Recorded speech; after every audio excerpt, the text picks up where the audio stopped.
My name is Audrey Morgan, 28, and my life changed forever last month. After my beloved grandfather Harold passed away, my family gathered for the reading of his will. What should have been a moment of shared grief turned into a battlefield. With my struggling art career and mountain of student debt, I never expected to inherit anything substantial. My successful brother Brian was always the golden child. But when Grandpa's will was read, no one was prepared for what happened next. Before I continue my story, where are you watching from? Hit subscribe and let me know in the comments below. Growing up in suburban Chicago, I always felt like the odd one out in my family. While my parents, Diana and Robert Morgan, were practical, business-minded people, I was drawn to colors, shapes, and expressing emotions through art. My earliest memory is sitting on our living room floor at age 4, completely absorbed in drawing elaborate pictures, while my mother sighed disapprovingly at the mess of crayons surrounding me. "Audrey, why can't you do something useful with your time like your brother?" she would ask, gesturing toward Brian, 3 years my senior, who was already teaching himself basic math from my father's accounting books. Brian excelled at everything practical. He got straight A's without seeming to try, played varsity baseball, and knew exactly what he wanted to follow our father into the financial world. Meanwhile, I struggled with math and science, though I excelled in literature and art. My report cards always came with teacher comments like, "shows exceptional creativity," and "has a unique perspective," which my parents interpreted as consolation prizes for mediocre grades in important subjects. The only person who truly appreciated my artistic talent was my grandfather Harold, my mother's father. After my grandmother passed when I was 8, Grandpa Harold became a more frequent visitor to our home. He would sit beside me for hours watching me draw or paint, genuinely interested in my creative process. "You see the world differently, little Firefly," he would say, using his special nickname for me. "That's not a weakness, it's a gift. Some people count numbers all day but never really see the sunset." Whenever he visited, Grandpa would bring me special art supplies. High-quality sketchbooks, professional colored pencils, or watercolors that were far nicer than anything my parents would purchase. These gifts were always given discreetly, as if he understood that my talents weren't celebrated in our household. "Don't let them dim your light," he would whisper as he slipped me a new set of brushes or a book about famous artists. Meanwhile, Brian received public praise and tangible rewards for his achievements.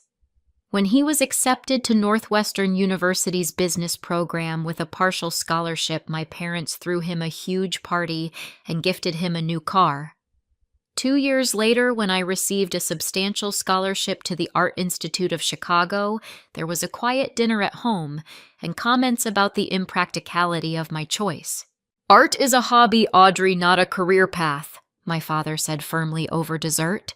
"You should consider transferring to business, or at least marketing if you want to do something creative."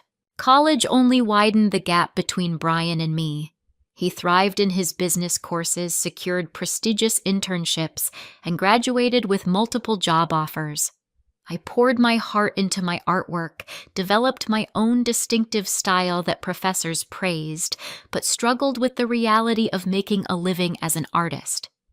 By graduation, Brian was already working at a top financial firm with a starting salary that made my parents beam with pride. I moved into a tiny apartment shared with 2 other artists and took a job as a barista to pay bills while building my portfolio and submitting to galleries. My parents made their disappointment clear during our increasingly infrequent phone calls. "Brian just got another promotion," my mother would announce, not bothering to ask about my latest art series. "He's considering buying a condo downtown. That business degree is really paying off." Throughout these challenging years, Grandpa Harold remained my steadfast supporter.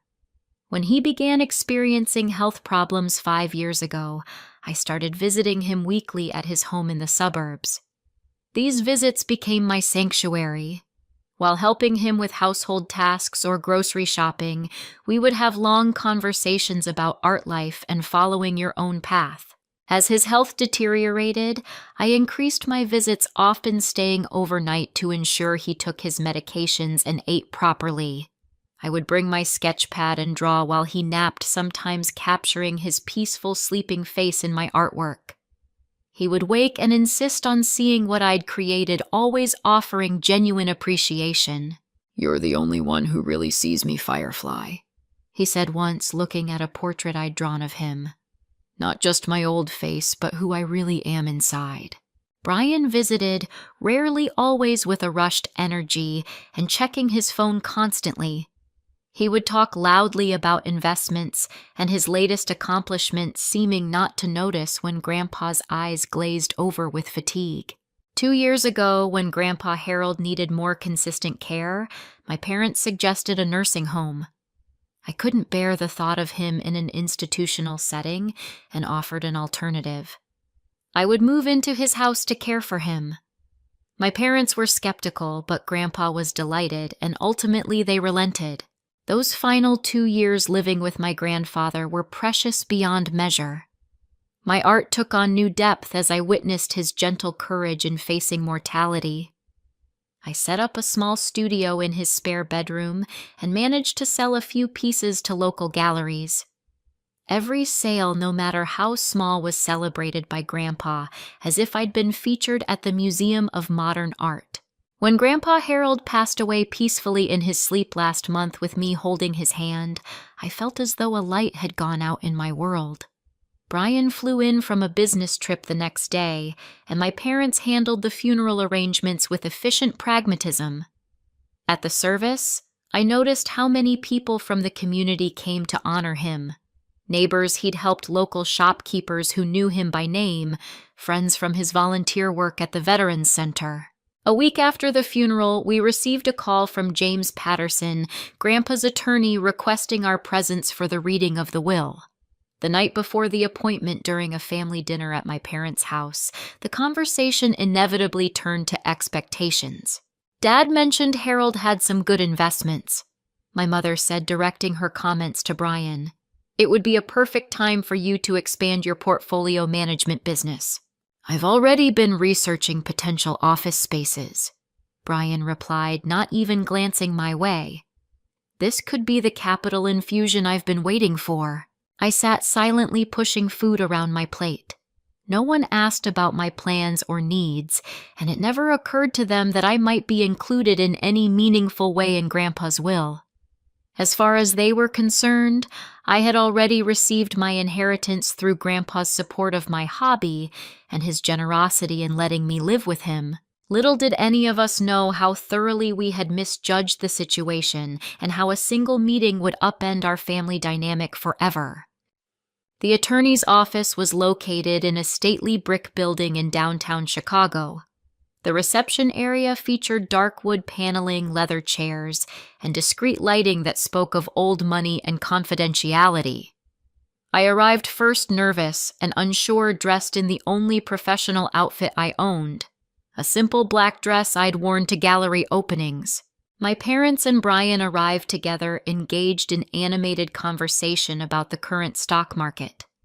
Brian looked every inch the successful businessman in his tailored suit, while my parents were dressed with the understated elegance of comfortable suburbanites. They barely acknowledged me with a quick nod before continuing their discussion. "The tech sector is where the real growth is happening," Brian was explaining to my father. "Once we know what we're working with from Grandpa's estate, I can show you some promising startups that could double your investment within 18 months.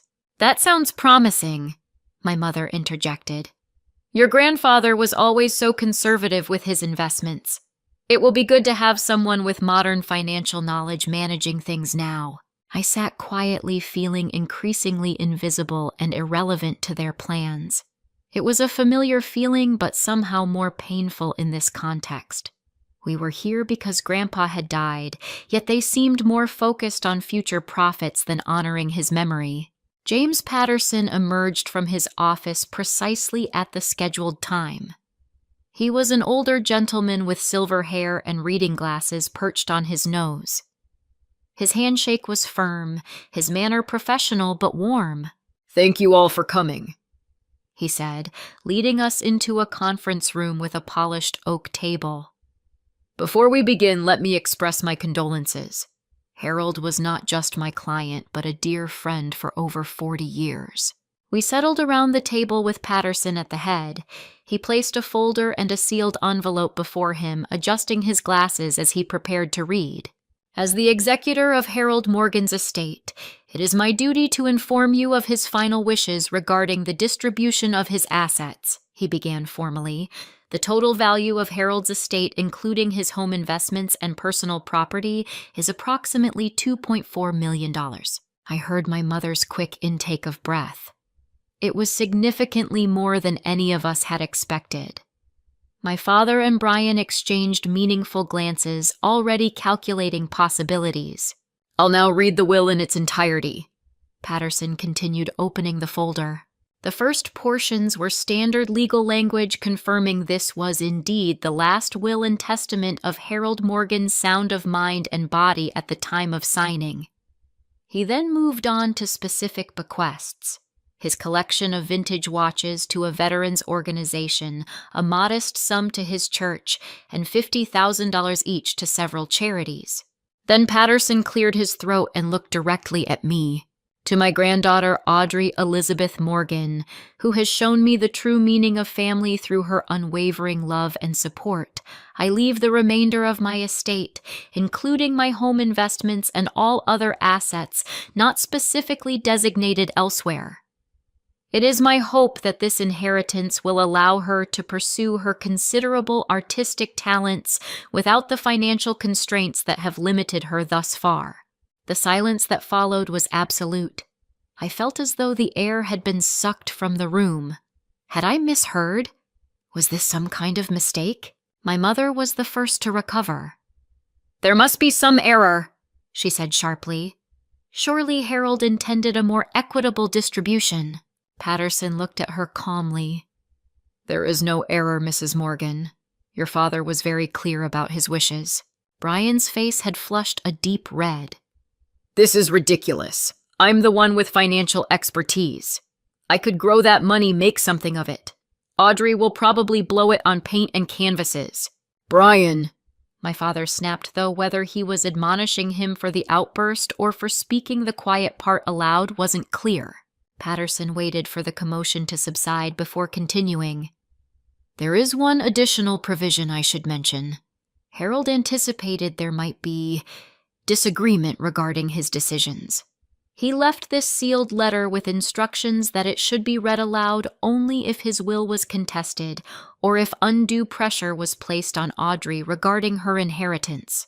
He held up the envelope, and I noticed my name written on it in Grandpa's distinctive handwriting.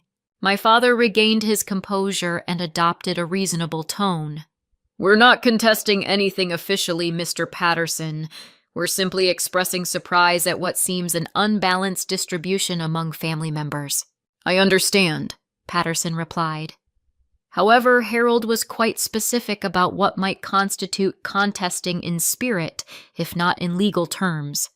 The letter remains sealed for now, but available should circumstances warrant. As we left the attorney's office, the tension was palpable. No one spoke as we waited for the elevator. Inside the small space, Brian finally broke the silence. "Well, that was unexpected," he said with forced lightness. "Guess we need to have a family meeting about how to handle this." I looked at him, suddenly understanding the implication. The inheritance was legally mine, but in their minds it was still a family asset to be handled, most likely redistributed according to their original expectations. "We'll discuss this at home," my father said firmly as the elevator reached the ground floor. "All of us." As we walked to the parking lot, I felt a strange mixture of emotions washing over me. There was shock at the unexpected inheritance, grief at the fresh reminder of Grandpa's absence, but also something else.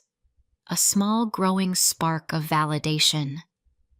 Grandpa Harold had seen me, truly seen me, when no one else in my family ever had. The drive from the attorney's office to my parents' suburban home was tense. I followed their car in my old Honda, which made concerning noises whenever I exceeded 50 miles per hour. As I drove, my mind raced through the implications of what had just happened. For the first time in my adult life, I had financial security. More than that, I had the means to fully pursue my art without worrying about paying rent or buying groceries. The possibility was so overwhelming I could barely process it. By the time I pulled into my parents' driveway, they and Brian were already inside. I sat in my car for a moment, gathering courage. Through the living room window, I could see them in animated conversation, my brother pacing while gesturing emphatically. Taking a deep breath, I finally went inside. They fell silent as I entered the room. My mother was perched on the edge of the sofa, her posture rigid. My father stood by the fireplace, arms crossed. Brian had taken up position by the large window, backlit dramatically as if on stage. "Audrey," my father began in his reasonable business voice, "we need to discuss what happened today." "I'm still processing it myself," I said quietly, choosing an armchair slightly apart from them. "It's clear that your grandfather wasn't thinking rationally when he made these arrangements," my mother said. "He was elderly, possibly influenced unduly." "Mom, he was perfectly lucid until the very end," I protested. "You know that." "Nevertheless," she continued as if I hadn't spoken, "this distribution is grossly unfair to your brother. Brian has a family to consider, a business to grow. You're a single woman with simpler needs." I felt a flare of indignation. "Simpler needs? I've been struggling to pay rent and buy art supplies while working minimum wage jobs for years." "And whose fault is that?" Brian interjected. "I worked hard for my business degree. I made practical choices. You decided to pursue a career with no stable income or prospects." "That's not fair," I began, but my father interrupted. "Let's focus on solutions, not accusations," he said. "The fact is, this inheritance can benefit the entire family if managed properly. Brian has the expertise to grow this money significantly." "So, what exactly are you suggesting?" I asked, though I already knew. Brian stepped forward, assuming his professional financial advisor persona. "Look, I'm not saying you shouldn't get anything. Clearly, Grandpa wanted you to have some security, but $2.4 million, that's excessive for someone in your position." "My position," I repeated incredulously. "You know what I mean," he continued. "You live simply, your career doesn't require major capital investment. I could use that money to expand my business, create jobs, generate real wealth. Plus, I have Ellie and Jake's college funds to consider." He was referring to his 2 young children, my niece and nephew, whom I adored despite our complicated family dynamic. "A more equitable distribution would be logical," my father added. "Perhaps you keep the house and a reasonable stipend, and Brian manages the investments for everyone's benefit." I looked at their expectant faces and realized they genuinely believed what they were proposing was reasonable. In their worldview, my art career was a hobby, not a legitimate profession deserving of investment. Brian's financial ambitions were valid. Mine were frivolous. "Grandpa clearly wanted me to have this inheritance," I said, trying to keep my voice steady. "He knew exactly what he was doing." "Oh, Audrey," my mother sighed dramatically. "Your grandfather always coddled you. He felt sorry for you because you struggled while Brian succeeded. This is his misguided attempt to equalize things, but it's not realistic or fair." "Not fair," I echoed, feeling tears threatening. "Was it fair when you threw Brian a huge party for his scholarship but barely acknowledged mine? Was it fair when you bought him a car for college while I took the bus? Was it fair that you've dismissed my career at every opportunity while celebrating his?" My outburst created an uncomfortable silence. My father finally broke it with his most paternal, condescending tone. "We've always wanted what's best for both of you. Sometimes that meant pushing you toward more practical choices which you resisted. Brian followed our guidance and has thrived. We're simply trying to prevent you from making another impractical decision." Brian, sensing my emotional vulnerability, softened his approach. "Audrey, think about what you could actually do with this money that would be meaningful. You could have a small studio, a comfortable living, and still help the family. Isn't that better than being selfish with a windfall you didn't earn?" The words "didn't earn" hit me like a physical blow. For 2 years, I had been Grandpa's primary caregiver. I had cooked his meals, managed his medications, taken him to doctor's appointments, read to him when his eyesight failed, and held his hand through long nights when pain kept him awake. Meanwhile, Brian had visited perhaps once a month, usually for less than an hour, often spending most of that time on his phone. "I need time to think," I said, finally standing up. "This is all very overwhelming." "Of course," my mother said, relief evident in her voice. She clearly interpreted my response as eventual capitulation. "Take a few days. We're family. We'll figure this out together." As I drove back to what was now legally my house, Grandpa's house, I felt crushed by their perception of me. In their eyes, I was simultaneously incompetent to manage my inheritance, yet calculating enough to have manipulated an elderly man into leaving me his fortune. I was both a failure who had made poor life choices and greedy for wanting to keep what was legally mine. For the first time, I allowed myself to wonder what was in that sealed letter at the attorney's office. What had Grandpa anticipated that made him prepare such a contingency, and would I need to have it read to protect his final wishes? And my future? In the weeks following the will reading, the pressure from my family intensified. What began as suggestions about fair distribution evolved into a coordinated campaign to convince me to relinquish most of my inheritance. 3 days after our initial family meeting, Brian arrived at Grandpa's house. My house now, with his wife Jessica in tow. Jessica and I had never been particularly close, but she greeted me with unusual warmth and brought an expensive bottle of wine. "We thought we should talk just the 3 of us," Brian explained as they settled into my living room. "Sometimes parents can make things more complicated." Jessica nodded earnestly. "Family dynamics can be so tricky. We really just want what's best for everyone." For the next 2 hours, they tag-teamed their approach. Jessica spoke about family harmony and the children's future, while Brian outlined elaborate plans for how he would manage our shared inheritance to benefit everyone. The subtext was clear: I was being unreasonable by not immediately agreeing to their proposal. "The kids ask about their Aunt Audrey all the time," Jessica mentioned casually. "They'd love to spend more time with you. Family is so important, isn't it?" The implication hung in the air. My relationship with my niece and nephew was contingent on my compliance.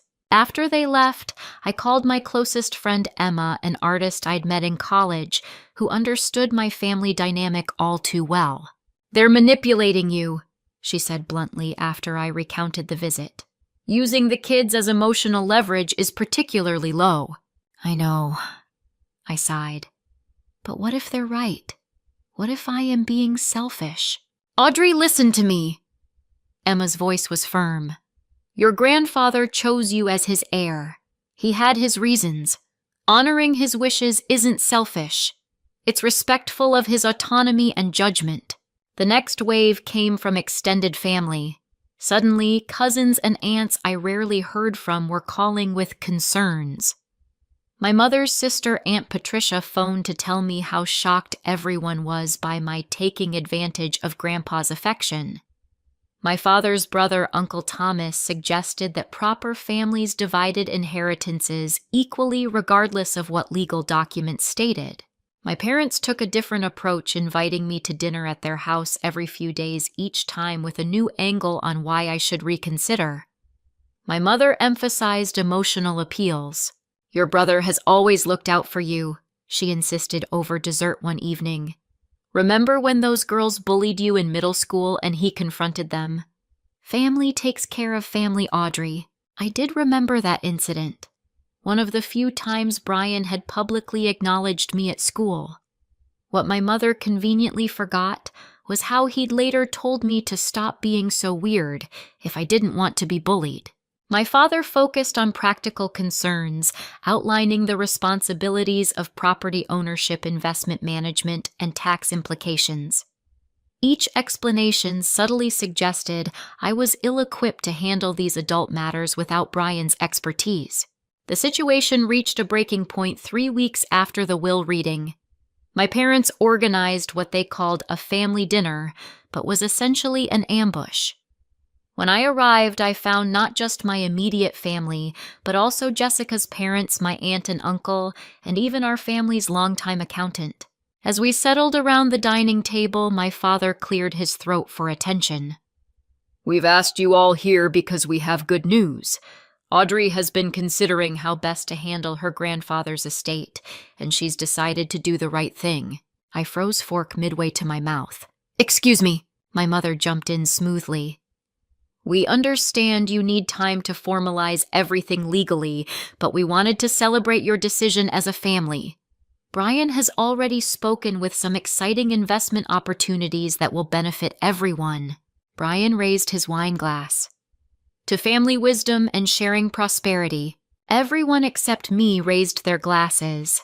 I set mine down carefully, trying to control my shaking hands. "I haven't made any decision," I said quietly. An uncomfortable silence fell over the table. My father gave me a warning look. "Audrey, we discussed this. The family-first approach is the right path forward." "No, you discussed it. You decided it. You announced it without my consent," I replied, my voice growing stronger. "This is exactly why Grandpa left his estate to me specifically. He knew you would steamroll any decision-making process." Brian's facade of congenial brotherhood cracked. "This is ridiculous. You're an artist who can barely pay her bills. I have an MBA and run a successful financial planning business. Who do you think is better qualified to manage millions of dollars?" "Grandpa, apparently," I shot back, "since he chose me, not you." "That's enough," my father interjected. "Audrey, you need to be realistic. Your brother has a family to support, a business to grow. What do you have? Some paintings no one wants to buy." The raw truth of their perception hung in the air. In their eyes, my life had no value because it didn't fit their definition of success. My art, my care for Grandpa, my personal journey, none of it counted. My mother reached across the table to take my hand, her voice softening to the tone she used when trying to manage difficult situations. "Darling, we're just trying to help you make the right choice. Sometimes an outsider perspective is needed." I pulled my hand away. "These aren't outsiders. This is a jury you've assembled to pressure me." Jessica's father, a corporate lawyer I'd met perhaps 3 times in my life, cleared his throat. "Young lady, you should listen to your family. This inheritance could tear apart relationships forever if mishandled." Something inside me snapped. I stood up, napkin falling to the floor. "The inheritance isn't tearing apart this family.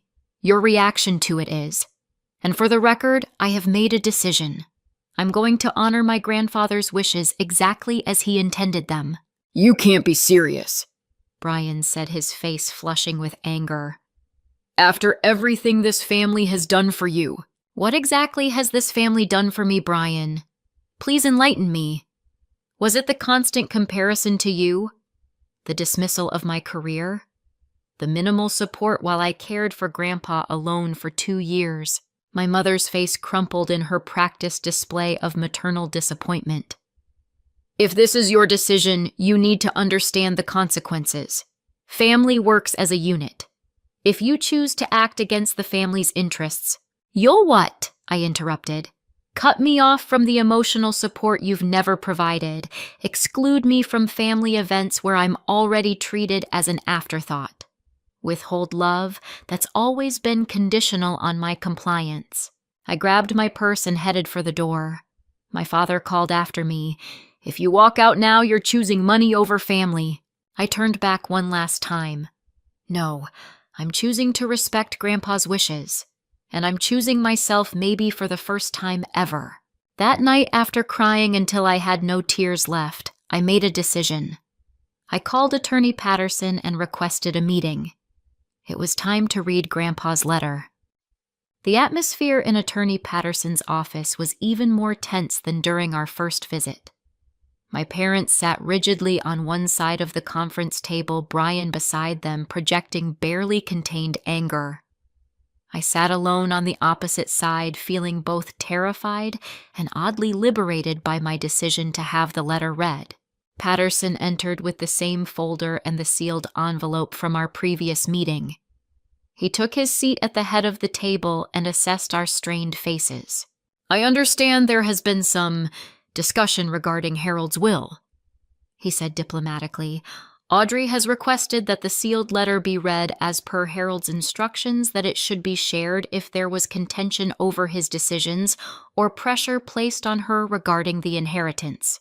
There's been no pressure, my father objected immediately. Just family discussions about the most practical approach. Patterson looked at me questioningly. I met his gaze directly. There has been significant pressure. Emotional manipulation, organized family interventions, and most recently an ultimatum. That's a complete mischaracterization, Brian began, but Patterson raised his hand. I'm not here to arbitrate family disputes. Harold left specific instructions and we will follow them. He picked up the envelope and broke the seal. This letter is addressed to all of you and I'll read it in its entirety. He cleared his throat and began. To my beloved family, if you are hearing these words, it means that my decision regarding my estate has been questioned, or that my granddaughter Audrey is facing pressure to defy my explicit wishes. I had hoped this letter would never need to be read, but I have lived long enough to anticipate how events might unfold. First, let me be clear.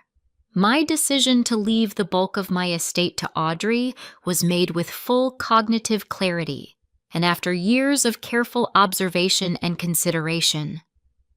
It was not a mistake, an oversight, or a sign of diminished capacity. It was a deliberate choice based on what I have witnessed throughout her life, and especially in recent years. Diana and Robert, my dear daughter and son-in-law. I must speak some difficult truths. From early childhood, I watched as you consistently favored Brian over Audrey. Perhaps it was unconscious. Perhaps it stemmed from your own values and preferences, but the pattern was unmistakable to anyone paying attention.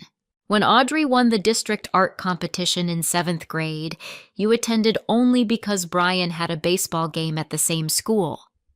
When she received a substantial scholarship to art school, your response was to warn her about financial instability rather than celebrate her achievement. Meanwhile, Brian's every accomplishment was met with lavish praise and tangible rewards. Brian, you have been blessed with intelligence, opportunity, and unwavering family support throughout your life. You have built a successful career with these advantages, and for that you deserve credit. However, you have also internalized a sense of entitlement that troubles me deeply. Your sister's different path does not make her less deserving of respect or opportunity.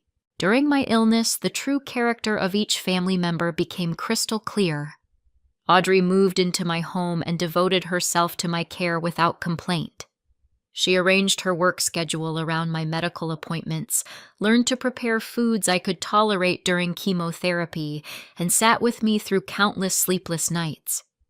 She did this while continuing to create her art, often sketching by my bedside as I rested.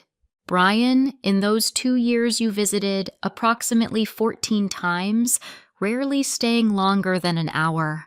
On several occasions, you spent most of that time on business calls. When Audrey suggested you might help with some of my care to give her a brief respite, you explained that your work was too important to rearrange. What none of you know is that I have quietly followed Audrey's artistic development for years. I have spoken with her professors, gallery owners who have shown her work, and fellow artists. Every single one confirmed what I already knew. She possesses extraordinary talent. What she has lacked is not ability or dedication, but the financial freedom to pursue her art without constant economic anxiety. My estate is not a reward for Audrey's care, though her devotion certainly confirmed my decision. Rather, it is an investment in her extraordinary potential that has been repeatedly undermined by her own family's lack of faith and support. Diana and Robert, I love you dearly, but your narrow definition of success has done a disservice to your daughter. Brian, your sister's different choices do not diminish her worth, and your financial expertise does not entitle you to her inheritance. Audrey, if you are hearing this letter read aloud, it means you have faced the disapproval and pressure I feared you would. Remember what I told you so many times: your vision of the world is a gift, not a liability. You have remained true to yourself despite a lifetime of being told your dreams were impractical. That kind of integrity is rare and precious. My final wish is that this inheritance provides you the freedom to pursue your art without compromise or apology. Do not allow guilt or family pressure to divert you from this path. Sometimes the most loving thing we can do for family is to maintain healthy boundaries even when it's difficult. To all of you, true family supports each other's dreams even when they differ from our own. True family celebrates our differences rather than trying to enforce conformity. My deepest hope is that someday you will understand that this decision was made out of love for each of you, and a desire to restore some balance to a family dynamic that has been askew for far too long. With eternal love and hope for your understanding, Harold Morgan. As Patterson finished reading, the silence in the room was absolute. I sat with tears streaming down my face, overwhelmed by Grandpa's perceptiveness and his unwavering belief in me. Through blurred vision, I could see my mother's shocked expression, my father's uncomfortable shifting, and Brian's complete deflation as his carefully constructed self-image crumbled beneath Grandpa's words. Harold asked me to provide these as well, Patterson said quietly, placing several folders on the table. Documentation of Audrey's care schedule during his illness, correspondence with her professors and gallery owners, and a journal he kept during the last 2 years of his life. My mother reached for one of the folders with a trembling hand, then withdrew as if burned. We need time to process this, she whispered. Brian stood abruptly. This is character assassination. He was an old man with distorted perceptions. Brian, my father said sharply, and for once he seemed to have no strategic response prepared. His business mask had slipped, revealing genuine discomfort. I wiped my tears and found my voice. Thank you, Mr. Patterson.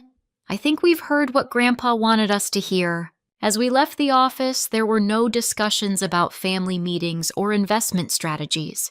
We walked to our separate cars in silence, each lost in the mirror Grandpa had held up to our family dynamic, a mirror that reflected truths too uncomfortable to immediately address.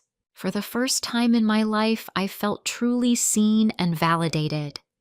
Grandpa Harold had given me not just financial freedom, but something far more valuable: the courage to stand in my own truth without apology. The weeks following the reading of Grandpa's letter brought profound changes, not just in my circumstances, but in my sense of self and my family relationships. The immediate aftermath was a period of uncomfortable silence. My parents and Brian left the attorney's office without making plans for further family discussions. No calls came that evening or the next day. 3 days after the letter reading, I met with Laura Stevens, a financial advisor recommended by Attorney Patterson. Unlike my family's assumptions, I had no intention of being reckless with my inheritance. In her sleek downtown office, Laura helped me understand exactly what I had inherited and how to manage it responsibly. Your grandfather made some very solid investments, she explained, reviewing the portfolio. Conservative but steady growth. There's approximately $1.8 million in various investments, plus the house valued around €600,000. It's overwhelming, I admitted. I've been living paycheck to paycheck for so long. Laura smiled kindly. That's why we're going to develop a comprehensive plan. What are your priorities? I had given this considerable thought. I want to secure my future while pursuing my art without financial constraints. I'd like to renovate part of Grandpa's house into a proper studio, and I want to establish some kind of arts fellowship in his name. Those all sound like achievable goals, Laura said. Let's start by creating an emergency fund, setting up a reasonable monthly draw for living expenses, and allocating funds for your studio renovation. Over several meetings, we developed a financial plan that would provide security while honoring Grandpa's wish for me to pursue my art freely. The house would remain my home and studio. A portion of the inheritance would be set aside for a modest living stipend. Some would fund the Harold Morgan Arts Fellowship for emerging artists facing financial hardship.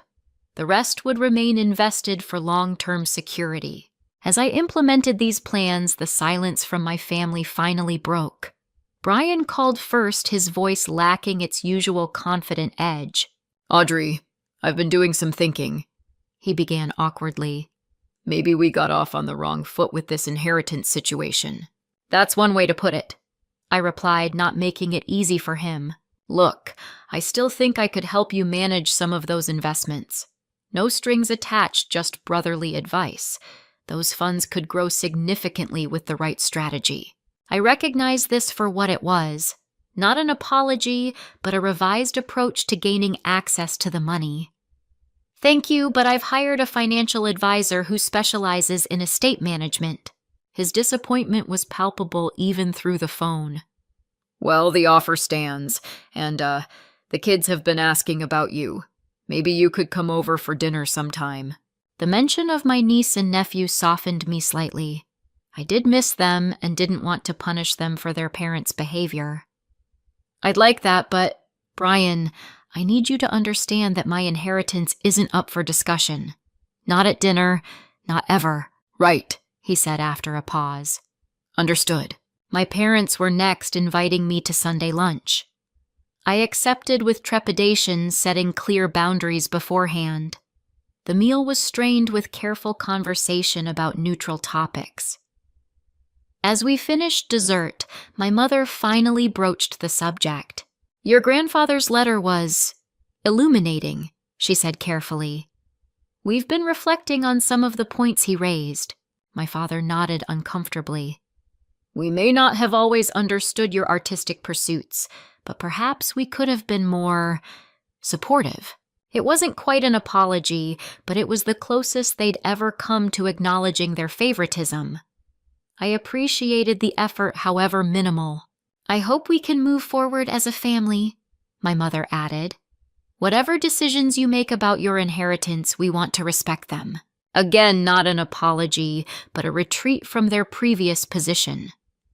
I recognized it would take time, perhaps years, for our relationship to truly heal if it ever could completely. But it was a start. With the immediate family pressure relieved, I turned my attention to my art with a freedom I'd never experienced before. I converted Grandpa's sunroom into a temporary studio while planning a more comprehensive renovation. For the first time, I could afford high-quality materials without worrying about the cost. I could take risks, experiment with new techniques, and work on larger pieces that galleries had previously encouraged, but I couldn't afford to create. 3 months after inheriting, I held my first major solo exhibition at a respected Chicago gallery. The show, titled Inheritance, a deliberate double meaning, featured works inspired by my relationship with Grandpa and the journey of finding my own voice. To my surprise, my parents attended the opening night looking somewhat out of place among the art crowd, but making an effort. Brian and Jessica sent flowers, but didn't attend. The exhibition received positive reviews, with one critic noting, "Morgan's work shows a newfound confidence and scale, maintaining her signature emotional resonance while pushing into more ambitious territory." Several pieces sold, including the centerpiece. a large canvas portraying an elderly man's hands passing a glowing object to younger feminine hands, which was acquired by a regional museum. As my professional life flourished, I also focused on creating healthier personal boundaries. I began seeing a therapist to work through the complex family dynamics Grandpa's letter had exposed. Dr. Reyes helped me understand that while I couldn't change my family, I could change how I responded to them. "Your grandfather gave you financial independence," she observed during one session. "But the real gift was permission to be exactly who you are without apology." This insight helped me navigate evolving family relationships. I maintained contact, but no longer sought their approval or validation. I visited Brian's family monthly, building a relationship with my niece and nephew outside of the tension with their parents. When Ellie, now 7, showed interest in drawing, I began giving her art lessons, something that initially made Jessica nervous until she saw her daughter's joy. 6 months after the inheritance, I launched the Harold Morgan Arts Fellowship. The program would provide financial support to 2 emerging artists annually, with preference given to those who, like me, lacked family support for their artistic pursuits. At the launch event, I displayed photos of Grandpa alongside examples of how he had supported my work over the years. To my surprise, my mother approached me after the presentation, her eyes moist. "He would be so proud of what you're doing," she said softly. "And I should have seen what he saw in you long ago. It wasn't everything, but it was something, a crack in the foundation of years of dismissal and comparison." Perhaps the most unexpected development came through the gallery that hosted my exhibition. The owner, Nathan Bryce, had worked closely with me on the show and continued to take interest in my artistic development afterward. Our professional relationship gradually evolved into friendship and eventually cautious romance. Unlike anyone I'd dated previously, Nathan understood the artistic temperament and valued creativity as inherently worthwhile. He had built his gallery specifically to showcase artists whose work might be commercially challenging but culturally significant. With him, I never had to justify my career choice or translate my artistic vision. One evening, as we walked along Lake Michigan after dinner, Nathan asked about my plans for the future. "I'm working on a new series," I told him. "Larger pieces exploring family mythology, the stories we tell ourselves about who we are and where we belong." "Sounds powerful," he said. "Your work has changed since I first saw it. There's a new confidence, a willingness to take risks." I smiled, looking out at the water reflecting city lights. "I'm finally creating without fear, without worrying if I can afford the materials or pay next month's rent, without trying to prove my worth to people who defined success so narrowly." "Your grandfather gave you that freedom," Nathan observed. "Yes," I agreed. "But he also did something more important. He showed me that someone believed in me exactly as I am. That validation changed everything." As our first anniversary approached, I found myself reflecting on the extraordinary year behind me. The inheritance had transformed my external circumstances dramatically, but the more profound change was internal. I had discovered a resilience and clarity I hadn't known I possessed. I had learned to stand firmly in my own worth regardless of others' opinions. Grandpa Harold's final gift wasn't just financial security. It was the mirror he held up to our family dynamic and the permission he gave me to honor my authentic self. In that, he had given me something far more valuable than money. He had given me freedom. 1 year after Grandpa Harold's letter changed everything, I stood in my newly completed studio, sunlight streaming through skylights onto canvases in various stages of completion. The renovation had transformed the old garage into a bright, spacious workspace with proper ventilation storage for supplies and even a small gallery area for displaying finished pieces. Looking around at what I had created, not just the art but the life I was building, I felt a profound sense of gratitude and accomplishment. The journey hadn't been smooth or easy, but it had led me to a place of genuine contentment and purpose. My artistic career had blossomed beyond my most optimistic hopes.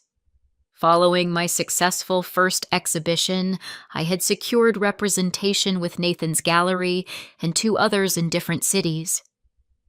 My work was now featured in several corporate collections and one museum's permanent display. While I wasn't a household name, I had established myself as a serious mid-career artist with a distinctive voice and growing reputation. More importantly, I was creating with an authenticity and boldness that had previously been constrained by financial anxiety and family expectations. My new series exploring family mythology had evolved into my strongest work yet, with 3 pieces already pre-sold before completion. My relationship with Nathan had deepened into a partnership based on mutual respect and shared values. He understood my need for solitary creative time and celebrated my successes without jealousy or competition. When he proposed 2 months ago, it felt like a natural evolution rather than a dramatic change, a joining of paths already heading in the same direction. My family relationships had undergone more complicated transformations. Brian had initially maintained a polite distance after his attempts to access my inheritance failed. Our interactions were limited to family gatherings where we engaged in careful small talk. However, an unexpected development had recently shifted our dynamic. His daughter Ellie, now 8, had shown remarkable artistic talent during our monthly art lessons.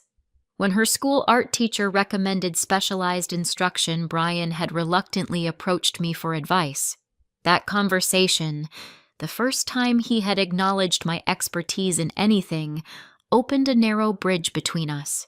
"She talks about art the way you always did," he admitted during our discussion. "I don't understand it, but I can see it makes her light up." "It's not about understanding it intellectually," I explained. "It's about letting her follow what resonates with her soul." He nodded slowly. "I think I've been looking at success too narrowly. Watching her draw with such joy, it reminds me of you at that age." It wasn't an apology for years of condescension, but it was an acknowledgement of value in a path different from his own. For now, that was enough. My parents had made more concerted efforts at reconciliation. My mother regularly sent articles about art exhibitions or features on emerging artists. My father had surprised me by attending my second solo show without prompting, even purchasing a small piece which now hung in his office. During a recent dinner at their home, my mother had tentatively asked about the Harold Morgan Arts Fellowship. "The applications for next year's fellowship are impressive," I told her. "We've already received over 200 submissions." "Your grandfather would be so proud," she said. "He always believed in supporting people who might otherwise be overlooked."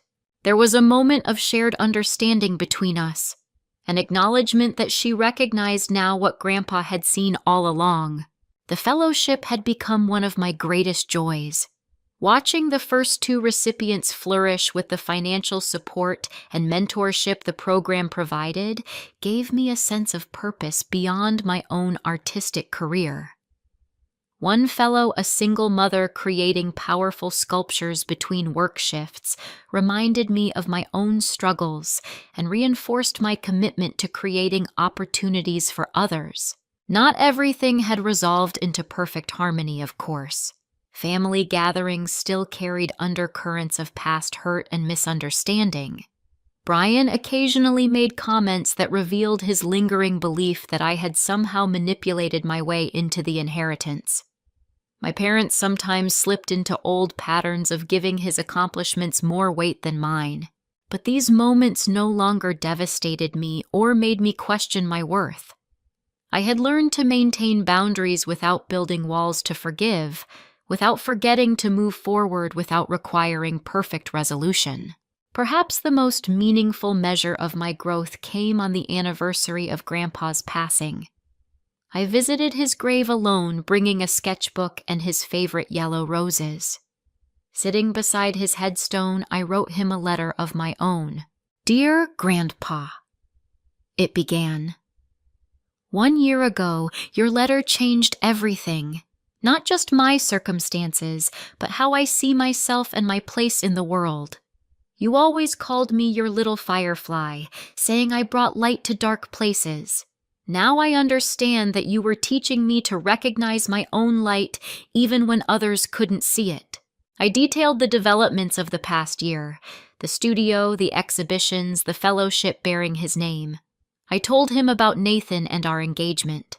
I explained the evolving dynamics with my family, the small steps toward healing, and the boundaries I'd learned to maintain. The inheritance you left me isn't just in my bank account or the house where I live. I wrote, it's in the confidence to stand firmly in my truth. It's in recognizing that success isn't measured by others' approval, but by living authentically. It's an understanding that sometimes the greatest act of love is believing in someone when no one else does. As I finished the letter, a gentle breeze rustled the roses I'd placed on his grave. I could almost hear his voice saying, I told you so, little firefly. I smiled, tucking the letter beneath the flowers. Grandpa Harold had given me far more than money. He had given me permission to be fully myself. The true inheritance wasn't the wealth that had changed my external circumstances, but the validation that had transformed my internal landscape. Walking back to my car, I felt a profound sense of peace. The journey ahead would have its challenges, but I now faced them from a place of strength and self-knowledge. The inheritance that truly mattered couldn't be measured in dollars, but in the freedom to live authentically and the courage to define success on my own terms. What about you? How do you define true wealth in your life? Is it measured by material success or something less tangible but more valuable? Leave a comment below sharing your thoughts. And if this story resonated with you, please hit that like button and subscribe for more stories that explore the complicated dynamics of family self-worth and finding your authentic path. Thank you for joining me on this journey, and remember that sometimes the most valuable inheritance is the permission to be exactly who you are. I'm Samantha Walker, 32, and I discovered I was my parents' backup child when I was 12. For 20 years, I lived in my younger sister Amanda's shadow, knowing I was conceived as insurance after her medical scare.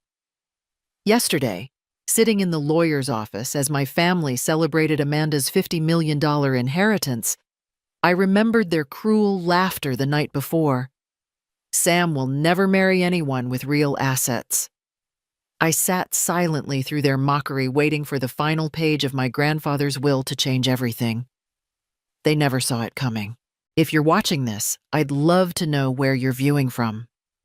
Drop a comment below, hit like and subscribe, and join me as I share how my grandfather's final gift wasn't just money, it was justice.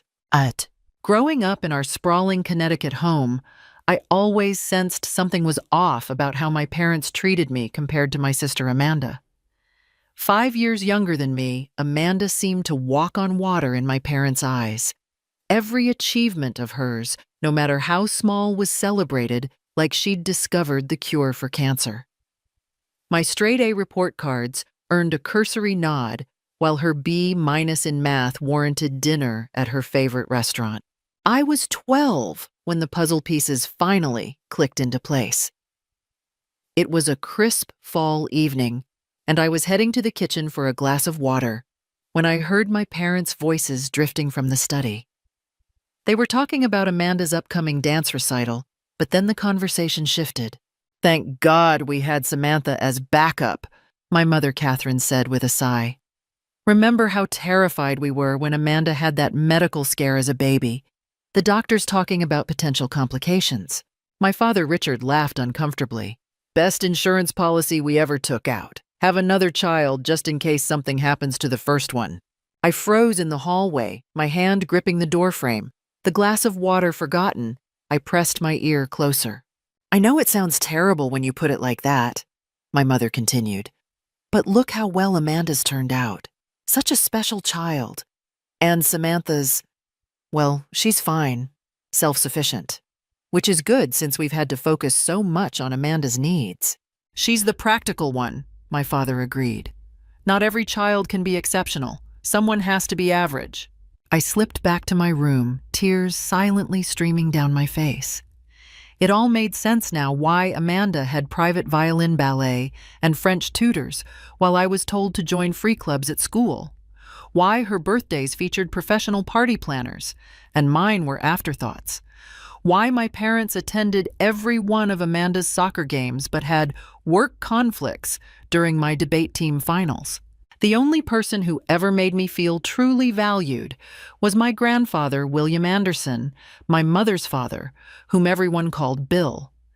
A self-made businessman who built a commercial real estate empire from nothing, Grandpa Bill had a special fondness for me that confused my parents. I don't know why Dad spends so much time with Samantha.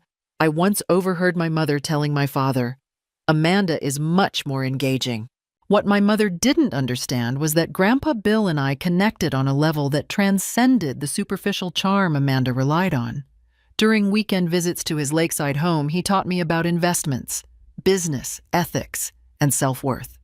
While my parents were pushing Amanda into expensive hobbies she'd abandoned months later, Grandpa was teaching me how to analyze stock reports and understand market trends. "You've got a good head on your shoulders, Sam," he'd tell me, his eyes crinkling at the corners.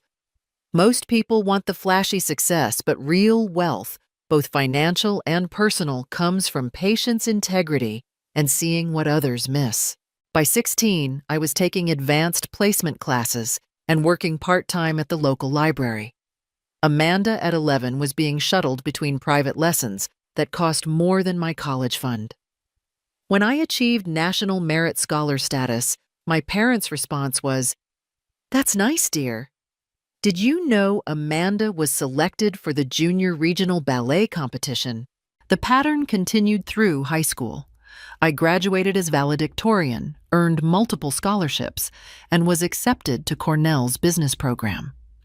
My graduation party was a casual backyard barbecue where my parents spent most of the time telling relatives about Amanda's upcoming summer camp for gifted performers.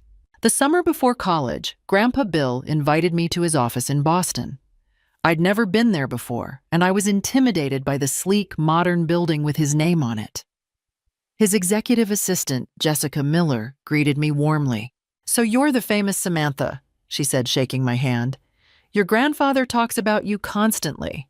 In his corner office overlooking the harbor, Grandpa handed me an envelope. "This is for your education," he said.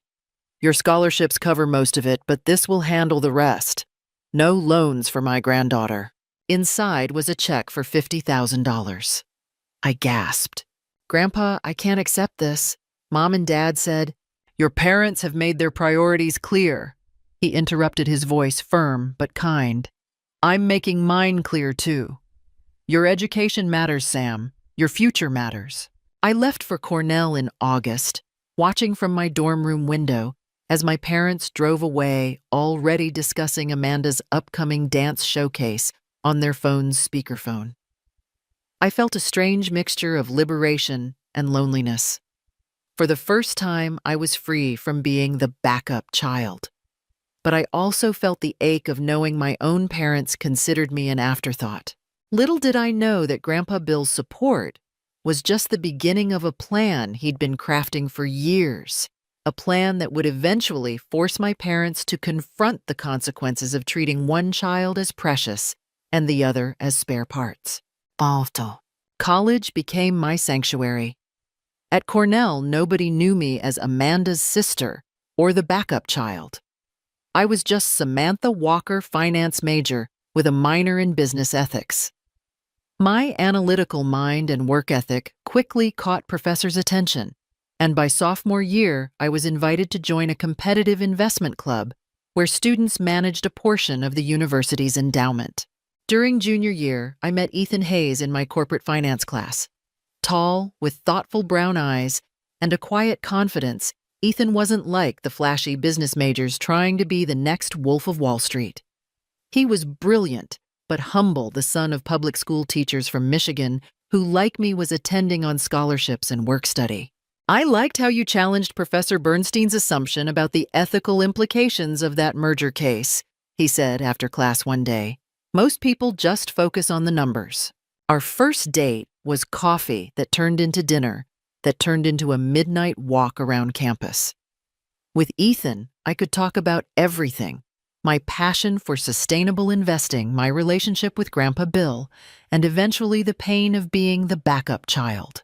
My parents talk about Amanda like she's made of gold and I'm made of plastic.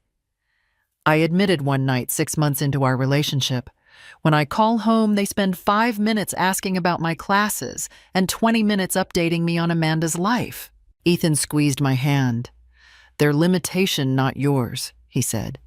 "Some people can't recognize diamonds because they're too busy chasing glitter." After graduation, I was offered a position at Blackstone Financial in Boston, a prestigious firm where the starting salary made my parents finally take notice. Ethan received a job offer from a sustainable investment fund in the same city.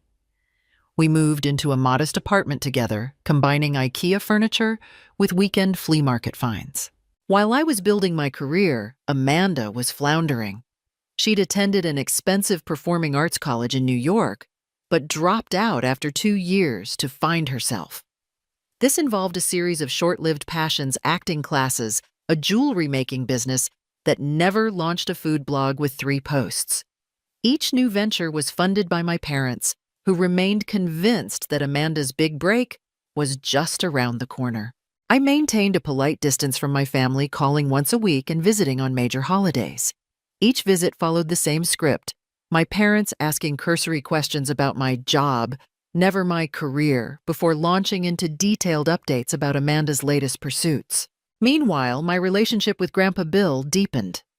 Now that I lived in Boston, we had lunch every other week. He was fascinated by my work in sustainable investments and often asked my opinion on potential business opportunities. "You've got the eye, Sam," he'd say proudly.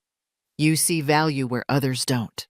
When Amanda turned 25, she met Alexander "Alex" Thompson at a charity gala my parents had paid for her to attend. Alex came from old money, managed a hedge fund started by his grandfather, and drove a car that cost more than my annual salary. Within 6 months, they were engaged. My parents were ecstatic. "Finally, someone who can give Amanda the life she deserves," my mother gushed during one of our phone calls. When I mentioned my recent promotion to senior analyst, she responded with, "That's nice, dear. Did I tell you Alex is taking Amanda to Paris for her birthday?" At Amanda and Alex's engagement party, which resembled a royal wedding. With its extravagance, my parents paraded around introducing Amanda as our daughter and me as our other daughter who works in finance. When some of Alex's colleagues expressed interest in my insights on emerging markets, my father interrupted to redirect the conversation to Amanda's plans to renovate Alex's Hamptons house. That night, as Ethan and I drove back to Boston, he asked, "Does it ever make you angry? The way they dismiss your accomplishments." I stared out the window at the passing highway lights. "It used to.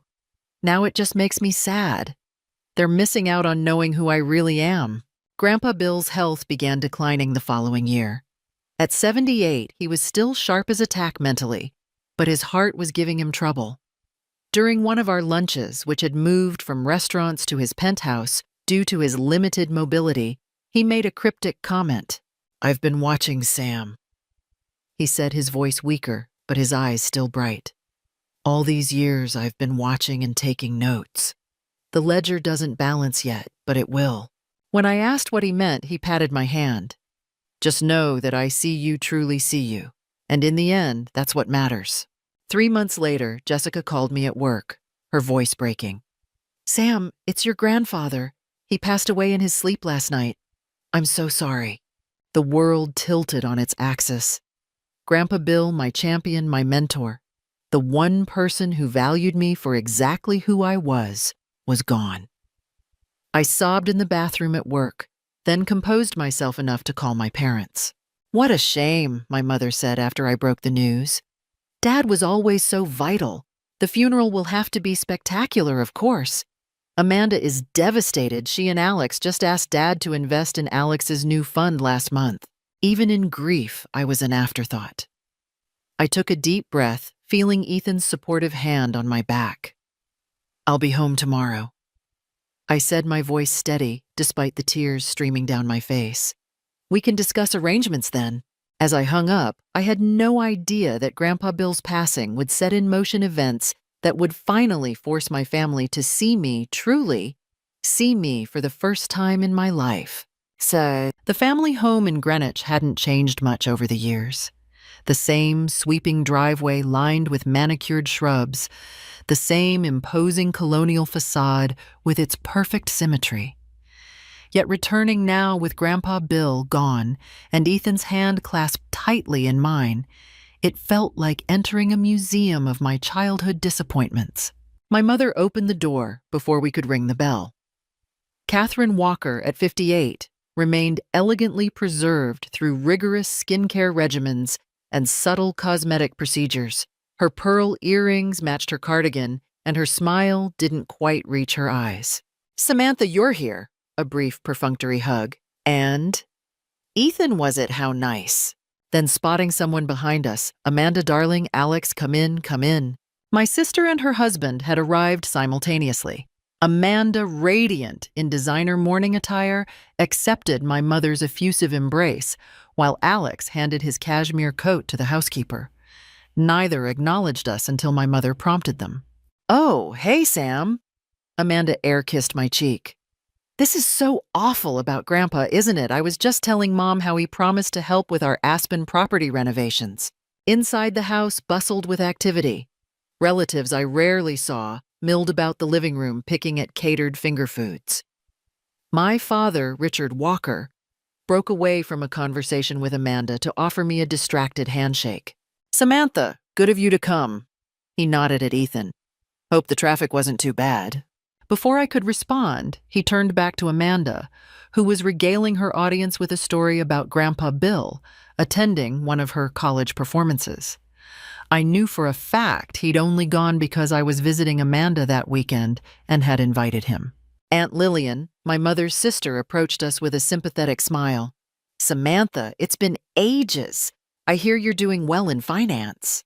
"She's a senior analyst at Blackstone," Ethan said, his voice carrying just enough for my parents to hear. "Just closed a major sustainable investment deal." "How interesting." Aunt Lillian replied, actually seeming genuine. "Bill always said you had a mind for business." My mother materialized beside us. "Lillian, have you seen the photo display Amanda put together? She spent hours collecting pictures of her and Dad through the years." I excused myself to the kitchen, needing a moment alone. Jessica Miller was there, placing a tray of coffee cups on a serving platter. Her eyes lit up when she saw me. "Sam," she said warmly, "I was hoping to catch you alone." Jessica had worked as Grandpa's executive assistant for 15 years, but she was more than that. She was his trusted confidant, and, I suspected, the closest thing to a friend he had in his later years. "How are you holding up?" she asked, squeezing my arm. "I miss him," I said, simply, the lump in my throat making it hard to elaborate. Jessica nodded. "He talked about you constantly, you know. So proud of everything you've accomplished." She glanced toward the living room, lowering her voice. "He had concerns about how things might play out after he was gone. We should talk privately before the will reading." Before I could ask what she meant, Amanda burst into the kitchen. "Mom's looking for more wine glasses, Jess. Oh, and Sam Alex's parents just arrived. They're dying to hear about that little investment thing you do." The funeral the next day was exactly as my mother had planned it, elaborate, well-attended, and featuring Amanda prominently. She had insisted on delivering a eulogy despite having spent minimal time with Grandpa in recent years. Her speech focused mainly on childhood memories and how Grandpa had always seen her special gifts. I sat in the front pew between Ethan and Jessica, clutching a handkerchief Grandpa had given me years ago. My grief was a private thing too raw and real for the performance my family had orchestrated. At the cemetery, as the polished mahogany casket was lowered into the ground, I felt Ethan's arm tighten around my shoulders. Through my tears, I noticed Jessica watching my parents and Amanda, her expression unreadable. The reception afterward was held at an exclusive country club where my parents were members. As waiters circulated with champagne and hors d'oeuvres, I overheard snippets of conversation. Bill Anderson's estate must be worth millions. I hear the granddaughter's husband runs quite a successful hedge fund. The will reading is next week, isn't it? I imagine most of it goes to family. Harold Green. Grandpa's longtime attorney approached me as I stood alone by the window. A dignified man in his 60s with silver hair and kind eyes, he had always treated me with genuine respect. "Samantha," he said softly, "my deepest condolences. Bill was exceptionally proud of you." "Thank you," I managed. "He meant everything to me." Harold nodded thoughtfully. "The will reading is scheduled for next Friday at my office. Your grandfather was very specific about the arrangements." "I'll be there," I said, though I harbored few expectations. Grandpa had already given me so much his time, his wisdom, his belief in me. Whatever material inheritance came my way would be secondary to that. As Harold moved away, my father sidled up, lowering his voice. "I hope you're not expecting too much from the will, Samantha. Your grandfather understood family priorities." The implication was clear. Amanda was the priority, always had been. "I'm not expecting anything, Dad," I replied truthfully. "Grandpa already gave me what matters most." He looked confused by this, then shrugged. "Well, good. No disappointments then." He glanced across the room to where Amanda was holding Court Alex by her side. "Your sister's taking this very hard. She and Bill had such a special bond." I bit back the urge to correct this fiction. Instead, I excused myself and found Ethan, who was chatting with Jessica near the bar. "Ready to head back to the house?" I asked. As we drove to my parents' home where we were staying for the week, Ethan reached for my hand. "You okay?" "Not really," I admitted. "Everyone's already dividing up Grandpa's estate in their minds, and all I can think about is how I'll never have another lunch with him." Back at the house, we found Amanda and my parents in the study glasses of expensive scotch in hand. "Sam, Ethan," my mother acknowledged us. "We were just discussing the will reading next week." $50 million at least," my father said, swirling his drink. "Bill's real estate holdings alone are worth that, not counting investments and liquid assets." Amanda giggled, leaning into Alex. "Daddy says most of it will come to me, of course. Grandpa always wanted to secure my future." And with Alex's new investment fund, my mother added, "You two will be set for life." I felt Ethan stiffen beside me. "We should get some rest," I said quietly. "It's been a long day." As we turned to leave, I heard Amanda stage whisper, "Should we invite Sam to Aspen when we renovate? I mean, it would be Grandpa's money paying for it." My mother's reply followed us up the stairs. "Let's see how things play out. You know your sister. Always so practical about money, probably expecting a little something herself." In our guest room, Ethan paced angrily. "Do they even hear themselves? The way they talk about you like you're some distant relative rather than their daughter?" I sat heavily on the edge of the bed. "They've never seen me, Ethan. Not really." I looked up at him, this man who had stood by me through everything. "But Grandpa did. And you do. That's enough." Little did I know that the coming week would test that conviction in ways I couldn't imagine, and that my grandfather had left behind far more than just money. The week crawled by in a haze of forced politeness and thinly veiled excitement from my family. Amanda and Alex extended their stay, canceling meetings and appointments to remain in Greenwich until the will reading. My parents transformed into the perfect hosts, ensuring Amanda and Alex had everything they needed, while Ethan and I were treated like obligatory house guests. "We've moved your things to the small guest room," my mother informed us upon arrival. "Amanda and Alex have the blue suite, of course." The blue suite had been my childhood bedroom converted to a luxury guest room after I left for college. I hadn't been surprised to find my adolescent possessions boxed up in the attic years ago, while Amanda's room remained a shrine to her accomplishments. By Thursday evening, the night before the reading, the anticipation in the house was palpable. My mother had arranged a family dinner that felt more like a pre-celebration. Crystal glasses and fine china adorned the dining table, and a bottle of champagne chilled in an ice bucket. "Is Jessica joining us?" I asked, noticing the table was set for 6. "Jessica?" My mother looked puzzled. "Why would Dad's assistant join our family dinner?" I bit my tongue, not bothering to explain that Jessica had been more family to Grandpa in recent years than his own daughter had been. Dinner was an exercise in restraint. My father uncorked the champagne as we sat down, pouring generous glasses for everyone. "A toast," he announced, raising his glass, "to Bill's memory and to new beginnings." "To Grandpa," Amanda added, her eyes glittering, "who always knew what was best for the family." I sipped my champagne silently, watching my sister and parents exchange knowing glances. The four-course meal progressed with conversation, centered entirely around what Amanda and Alex would do with their anticipated windfall. "The Aspen property needs a complete overhaul," Amanda explained, twirling pasta around her fork. "We're thinking of adding a guest house and indoor pool. And the investment fund," Alex added smoothly. "With proper capitalization, we could double the initial investment within 5 years." My father nodded approvingly. Bill would have appreciated that kind of growth. Always had an eye for returns. I caught Ethan's eye across the table. His expression reflected my thoughts. My family had already spent Grandpa's money in their minds. "What about you, Samantha?" Alex asked suddenly, his tone condescending. "Any big plans with your portion?" The pause made it clear he assumed any inheritance I received would be minimal. Before I could answer, my mother jumped in. "Samantha's always been sensible with money. I'm sure she'll put whatever she receives into some boring index fund, right, dear?" "Actually," I said quietly, "if Grandpa left me anything, I'd honor his legacy by investing in businesses with strong ethical foundations. That was important to him." My father chuckled. "There's practical Samantha, always overthinking things." After dinner, Ethan and I excused ourselves early, citing the emotional toll of the week. In truth, I couldn't bear another minute of their presumptuous planning. "I need some air," I told Ethan once we were upstairs, "and maybe some water." "Want me to come with you?" he offered. "No, I'll just be a minute. Try to get some sleep tomorrow will be intense, regardless of what happens." I padded downstairs in my slippers, heading for the kitchen.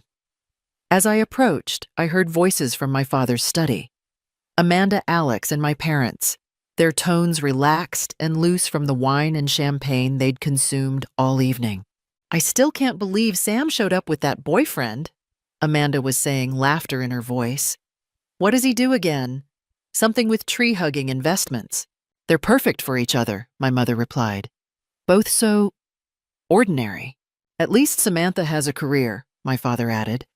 "Not that she'll ever make real money as an employee. Not like you and Alex." "She's just the backup kid, Dad," Amanda said dismissively. "The insurance policy that thankfully you never needed to cash in." My breath caught in my throat. They knew I'd overheard them all those years ago. Had it been a family joke all this time?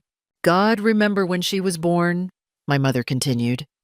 "We were so worried about Amanda's heart condition that we decided we needed a backup, just in case. And then I was fine," Amanda laughed. "So you got stuck with boring Samantha. Poor you." "Poor Samantha," Alex corrected, his voice smug. "She'll never marry anyone with real assets. That Ethan guy probably has student loans bigger than their apartment." They all laughed at this, the sound piercing me like physical pain. "We should give her something from the inheritance," my father said, trying to sound generous. "Enough so she doesn't feel completely left out. 20,000, 50. Out of 50 million?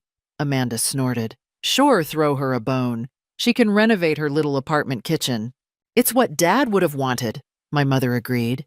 "He always had a soft spot for Samantha, though I never understood why." "Probably felt sorry for her," Amanda suggested. "Living in my shadow all those years." I stood frozen in the hallway, tears streaming down my face.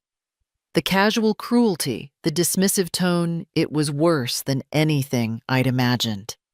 In their eyes, I wasn't just less important than Amanda. I was barely a person at all. Just a backup plan that had become an obligation. I must have made a sound because the conversation in the study suddenly stopped. Quickly, I retreated up the stairs, my heart hammering in my chest. Ethan was sitting up in bed when I returned, one look at my face, telling him everything. "What happened?" he asked immediately, pulling me into his arms. Through broken sobs, I recounted what I'd overheard. Each word seemed to make Ethan more outraged. "That's it," he said when I finished. "We're leaving, tonight. We'll get a hotel and come back for the reading tomorrow. You don't need to spend another minute in this house." For a moment, I was tempted. The thought of sleeping under the same roof as people who could talk about me that way was almost unbearable. But then I remembered something Grandpa Bill had told me years ago. Sometimes, Sam, the most powerful position is to stay perfectly still and let others reveal themselves. "No," I said, wiping my tears. "We stay. I want to be here in the morning when they pretend none of this was said." "Are you sure?" Ethan asked, concern etched on his face. "I'm sure. Besides," I added, thinking of Jessica's cryptic comments and Grandpa's final words to me, "I have a feeling tomorrow might not go exactly as they expect." Just then, my phone chimed with a text message. It was from Jessica. "Whatever happens tomorrow, remember your grandfather saw everything clearly. Justice will be served. Sleep well, Sam." I showed Ethan the message, a strange calm settling over me, despite the pain still raw in my chest. "What do you think she means?" he asked. "I don't know," I admitted. But Grandpa always said the best investment strategy was patience. I guess tomorrow we find out what he was investing in all these years. As I drifted into a troubled sleep in Ethan's arms, I couldn't have imagined just how dramatically my family's certainties would be upended in less than 12 hours. Harold Green's law office occupied the entire top floor of a historic building in downtown Boston. Floor-to-ceiling windows offered panoramic views of the harbor where Grandpa Bill had begun his real estate empire 50 years earlier. We arrived precisely at 10 o'clock, the time specified in Harold's formal invitation. My parents, Amanda and Alex, had insisted on driving separately, barely acknowledging Ethan and me as we entered the elegant conference room. "Perfect timing," Harold said, rising from behind a massive mahogany table. "Please, everyone, take a seat." My mother immediately steered Amanda to the chairs closest to Harold, with my father and Alex flanking them. Ethan and I settled at the far end of the table, the physical distance mirroring our emotional separation from the family. Jessica was already seated near Harold, a stack of folders in front of her. She gave me a small, reassuring smile. "Before we begin," Harold said, his voice formal, "I want to thank you all for coming. William Anderson was more than a client to me. He was a friend of 30 years. His final wishes were extremely specific, and I am bound by professional duty and personal promise to execute them exactly as directed." My father nodded impatiently. "Of course, Harold. We all want to honor Bill's wishes." Harold opened the thick leather portfolio in front of him. "This last will and testament revokes all previous wills and codicils. It was executed 6 months ago with William of completely sound mind, as attested by 2 physicians and a psychiatric evaluation included in the documentation." My mother frowned slightly at this unusual detail. "I'll begin with the standard provisions," Harold continued. "To his household staff, William has left generous severance packages equivalent to 5 years' salary each.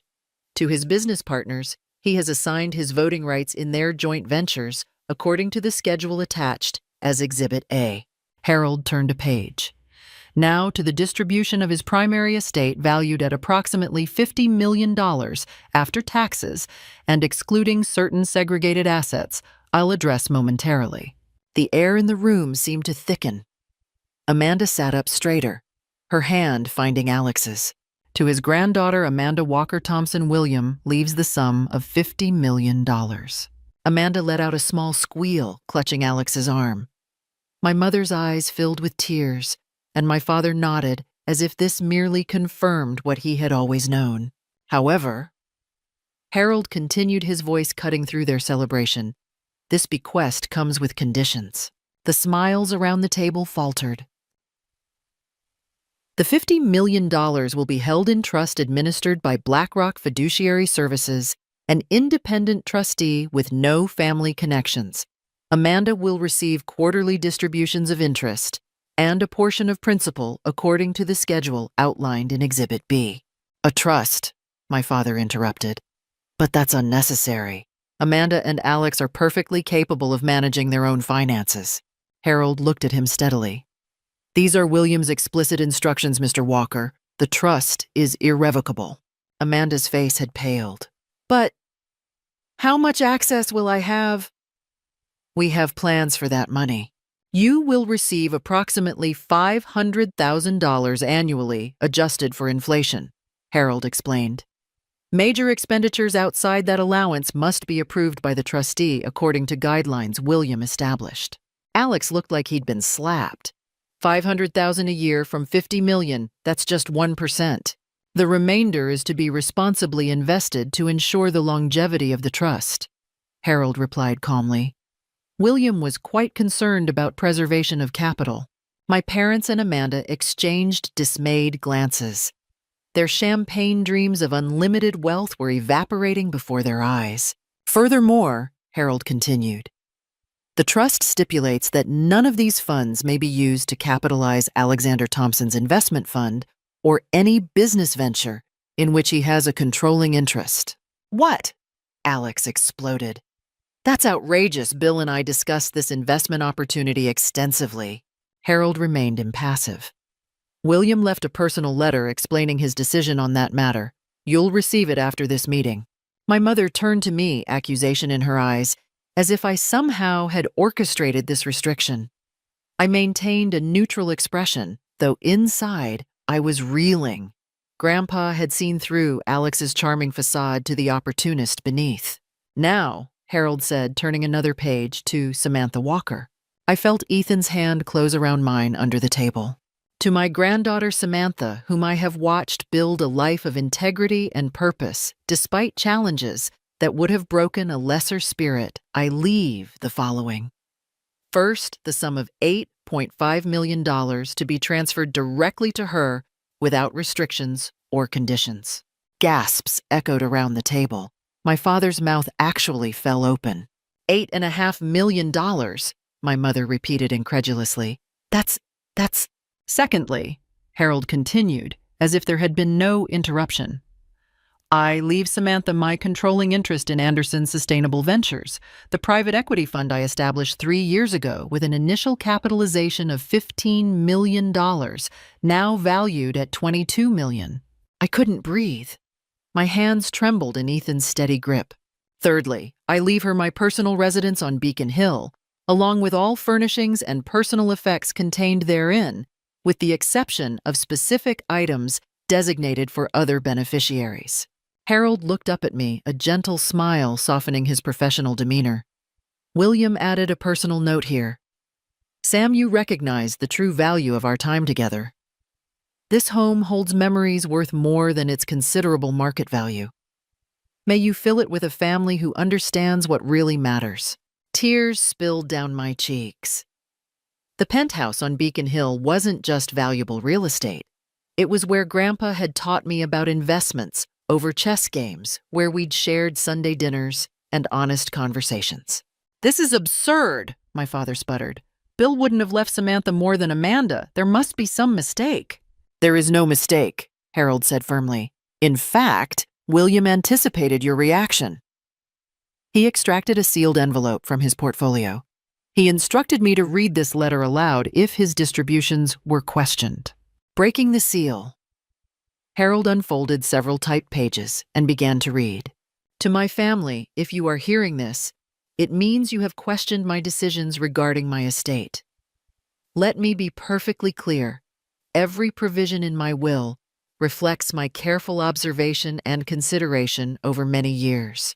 Catherine and Richard, I have watched with growing disappointment as you consistently favored one child over another, treating Samantha as an afterthought, while indulging Amanda's every whim.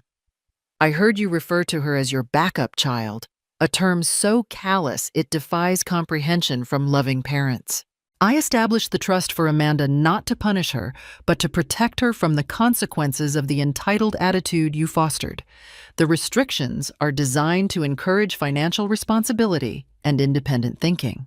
As for Samantha, I have secretly mentored and tested her financial acumen for years. The investments she recommended during our discussions outperformed market indices by an average of 11% annually. She has earned every dollar I've left her through her integrity, intelligence, and resilience in the face of your persistent emotional neglect. My hope is that this will begins the painful but necessary process of rectifying the imbalance you created in your family. Money cannot heal emotional wounds, but perhaps it can correct the practical disadvantages Samantha has faced as your backup plan. With love and the hope for genuine reflection, William Anderson. Silence descended on the room. My mother had gone pale, her perfectly manicured hand covering her mouth. My father stared at the table, unable to meet anyone's eyes. Amanda looked shell-shocked, while Alex's expression had transformed from outrage to calculation, no doubt already planning how to access my newfound wealth since Grandpa had blocked him from Amanda's. Harold carefully refolded the letter. There are additional details regarding the estate distribution, but those are the primary provisions. I have individual packets prepared for each beneficiary with the complete documentation. Jessica stood and began distributing heavy folders to everyone at the table. When she reached me, she squeezed my shoulder gently. "Your grandfather asked me to give you this as well," she whispered, placing a small velvet box beside my folder. Privately, I opened it beneath the table. Inside was Grandpa's pocket watch, the one he had carried every day of his business life, its gold case, inscribed with his personal motto, "See the value others miss." Beneath it was a handwritten note, "Time reveals truth. You've always been my first choice, Sam." Fresh tears blurred my vision. Across the table, my family remained frozen in varying states of shock and disbelief. For 20 years, I had been the afterthought, the contingency plan, the practical one who would never need the advantages they showered on Amanda. Now, Grandpa Bill had forced them to confront the consequences of those choices. As Harold concluded the formal reading, I finally understood what Grandpa had meant about balancing the ledger. He couldn't change how my parents had treated me, but he could ensure I had every opportunity they had denied me, and more importantly, that they would have to acknowledge the truth they had spent decades ignoring. The backup child had just become impossible to overlook. "Chat, this is completely unacceptable," my father declared the moment Harold finished speaking. His face had progressed from pale shock to mottled anger. Bill was clearly not in his right mind when he made these arrangements. Harold's expression remained professionally neutral. As I mentioned, William underwent comprehensive cognitive testing before finalizing this will. The documentation is ironclad. "We'll challenge it," my mother said, her voice shaking. "This distribution it's perverse. It goes against everything Bill would have wanted for his family." Jessica, who had remained silent throughout the reading, finally spoke up.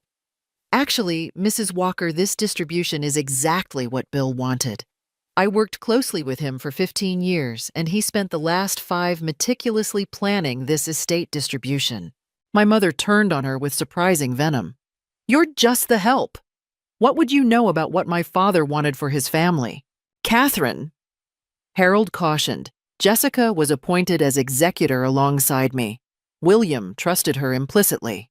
Amanda, who had been uncharacteristically quiet, suddenly pushed back her chair and approached me. Her perfect makeup couldn't hide the fury and confusion in her eyes. "What did you do?" she demanded, leaning over me. "How did you manipulate Grandpa into this?" Ethan started to rise, but I placed a hand on his arm. This confrontation had been 20 years in the making. I wouldn't hide behind anyone else. "I didn't manipulate him, Amanda," I said quietly. "I just spent time with him. I listened to him. I valued him for who he was, not what he could give me." "That's such bull," she spat. "You must have poisoned him against me, against all of us. The Sam I know would never have the spine to stand up for herself otherwise." That cut deep, not because it was true, but because it revealed how little my own sister knew me. "The Sam you know," I repeated, rising to meet her gaze. "Amanda, you don't know me at all. You've never tried to know me. I was just the backup kid, Remember the insurance policy Mom and Dad never needed to cash in because you turned out fine. Amanda stepped back, her eyes widening. What are you talking about? I heard you last night. I said, my voice steady, despite the emotion churning inside me. All of you laughing about how I was just conceived as a backup in case something happened to precious Amanda. How I'd never marry anyone with real assets. How you planned to throw me a small bone from the inheritance so I wouldn't feel completely left out. My parents exchanged horrified glances. You were eavesdropping, my mother asked weakly. I was getting a glass of water, I corrected her. But this isn't the first time I overheard the truth about my place in this family. I was 12 the first time I heard you call me the backup child. 12 years old, Mom. My father attempted damage control. Samantha, you're taking things out of context. We never meant— Stop. I interrupted 20 years of suppressed truth finally breaking free. Just stop. You meant every word. My entire life I've been treated as an afterthought. My achievements were footnotes, my needs secondary, my future an obligation rather than a priority. I turned to Harold. Did my grandfather know about them calling me the backup child? Harold nodded solemnly. He did. Jessica overheard a similar conversation at Amanda's college graduation party 5 years ago and felt compelled to inform him. It catalyzed many of his estate planning decisions. This is ridiculous. Alex interjected, his businessman facade cracking. We're discussing a family misunderstanding, not the distribution of millions of dollars. There must be a way to revisit these allocations. Harold shook his head. The will is legally binding. William was very thorough. Thorough indeed, Jessica added, sliding a thin folder across the table to my parents. This contains transcripts of various conversations recorded at family events over the past 5 years, with William's knowledge and in accordance with single-party consent laws. They document a pattern of favoritism and emotional neglect that William found deeply troubling. My mother's hand trembled as she opened the folder. He spied on us. He documented the truth, Jessica corrected. Truth you all seemed determined to deny. I hadn't known about the recordings, and part of me was shocked at how methodical Grandpa had been. Yet another part recognized that this meticulous attention to detail was exactly why he'd built such a successful business empire. He gathered evidence-analyzed patterns and made decisions based on facts, not emotions. Samantha. My father said, his tone suddenly conciliatory. Surely we can discuss this as a family. Whatever issues we've had in the past, we're still your parents. We still love you. The words rang hollow after decades of evidence to the contrary. If you loved me, I replied softly, you wouldn't have made me feel like a contingency plan instead of a daughter. You wouldn't have dismissed my achievements while celebrating Amanda's mediocrity. You wouldn't have called me boring, practical, ordinary, all code words for not special enough to truly matter. Amanda flinched at mediocrity, but remained silent. What do you want from us? My mother asked, tears welling in her perfectly made-up eyes. An apology. Fine, we're sorry if you felt overlooked. If I felt overlooked, I repeated incredulously. That's not an apology, Mom. That's shifting the blame to my perception rather than your actions. This is getting us nowhere, Alex interrupted, ever the pragmatist when money was involved. Perhaps we could discuss a more equitable redistribution. Samantha, surely you don't need both the $8 million and the investment fund. We could arrange a private agreement outside the will's provisions. Ethan, who had been quietly supportive throughout, finally spoke. Are you seriously trying to negotiate after what we just heard? After your wife and her parents spent decades treating Sam like she was worthless, and you personally mocked her last night. Stay out of this, my father snapped. This is a family matter. Ethan is family to me, I said firmly. The kind of family that supports, respects, and values me for exactly who I am. Harold cleared his throat. If there are no further questions about the will itself, I suggest we conclude this meeting. Each of you has the complete documentation in your folders. Jessica and I are available for follow-up questions, but the terms as read are final. I gathered my things, including Grandpa's pocket watch and the substantial folder detailing my inheritance. I think we're done here, "Samantha, wait," my mother called as Ethan and I headed for the door. "You can't just walk away. We need to talk about this." I paused, turning back to face my family one last time. "I've been talking or trying to talk for 20 years. You weren't interested then. The only difference now is that Grandpa made sure you can't ignore me anymore. So that's it." Amanda asked, her voice smaller than I'd ever heard it. "You take the money and cut us off. Prove you're just as materialistic as you've always accused us of being." The question gave me pause. Was that what I wanted? Complete severance from the people who, despite everything, were still my family? "I don't know what happens next," I answered honestly. "But I do know that any relationship moving forward has to be built on truth, not the convenient fiction you've all maintained about our family dynamics." "And what truth is that?"